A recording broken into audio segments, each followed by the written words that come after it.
If you want to understand how the Italian-American mob actually works, don't start with the boss. Start with the guy outside the club holding coffee, cigarettes, and somebody else's message.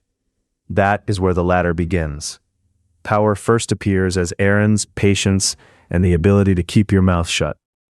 At the bottom, you are an associate. You are useful, replaceable, and always being watched. You run sports bets, collect envelopes, drive people to meetings, and learn faces before names. Every small task is a test of memory, nerve, and whether pressure makes you sloppy. Nobody hands you a handbook. You absorb rules by standing in rooms where older men talk around you. You learn when to laugh, when to leave, and when eye contact lasts too long. Most beginners think they are learning crime. They are learning hierarchy. As a street earner, your value becomes measurable. Cash, consistency, zero drama. Maybe you're booking gambling action, moving stolen goods, skimming from a union contact, or shaking down a debtor who is already late twice. If money comes in clean and quiet, people remember your name. Then comes the first real temptation. Flash. New watches, loud suits, easy stories for women and friends. Smart associates kill that urge early. In this world, attention is expensive, and prosecutors, rivals, and your own superiors all notice a man performing success before he has earned protection. If you keep producing, a soldier starts using you regularly. Now you are attached to a crew. That sounds safer. It also means your mistakes travel upward. You sit in the back booth, speak only when asked, and watch how tribute moves from the street to the table. Soon your jobs get heavier. Collections stop being symbolic. Somebody stalled on a debt. Somebody talked to police. Somebody forgot who controls a card game or loading dock. You arrive calm, maybe with two others, and your body language does half the work before any threat is spoken. Violence, when it appears, is administrative, quick, purposeful, usually delivered to make 20 other people cooperate without needing the same lesson. This is where many men confuse fear with rank. Real status comes from causing order, not chaos, and every unnecessary scene becomes a future problem. To move higher, you need sponsors. One powerful man saying you earn is helpful. Two men saying you are disciplined matters more. They look for reliability over charm. Can you keep books in your head? Hold your liquor, resist panic, and stay loyal when federal agents start circling your neighborhood. Then you hear the phrase that changes everything: being proposed for membership. To become a made man, you need bloodline qualifications, approval, or confidence that you will not embarrass the family. The ceremony is brief. The consequences are permanent.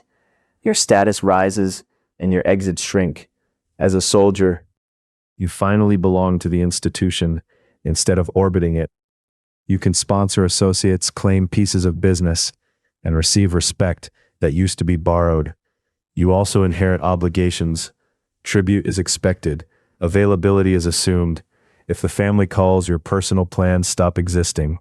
A strong soldier builds a portfolio. Gambling, loan sharking, construction kickbacks, no-show jobs, bar ownership, sanitation routes. Maybe a union local. The smartest earners spread risk across several streams. They understand that one raid, one witness, or one bad partner can burn an entire racket overnight. With earnings and trust comes command. You become a capo. Now your real work is management. 10 crews, maybe fewer, maybe more through indirect ties. You settle disputes, deliver envelopes upward, keep your people productive, and make sure ambition below you does not turn into theater. Being a captain looks glamorous from the outside because you sit in better restaurants and fewer parking lots. The hidden cost is constant mediation. Two earners hate each other. A bookmaker is short. A union official wants more. A young associate is reckless. Every one of these problems lands on your table. Above the capos sits the administration. Consigliere, underboss, acting boss in some eras, front boss in others. Titles shift with pressure from indictments and internal politics. Here, language gets cleaner and meetings get shorter. You are no longer handling incidents. You are shaping strategy, alliances, and insulation. The underboss lives in a hard position. He is close enough to power to taste succession, close enough to danger to be blamed for nearly anything. He transmits orders, reads moods, and watches for betrayal from below and insecurity from above. Sleep gets lighter at this level. The consigliere carries a different burden.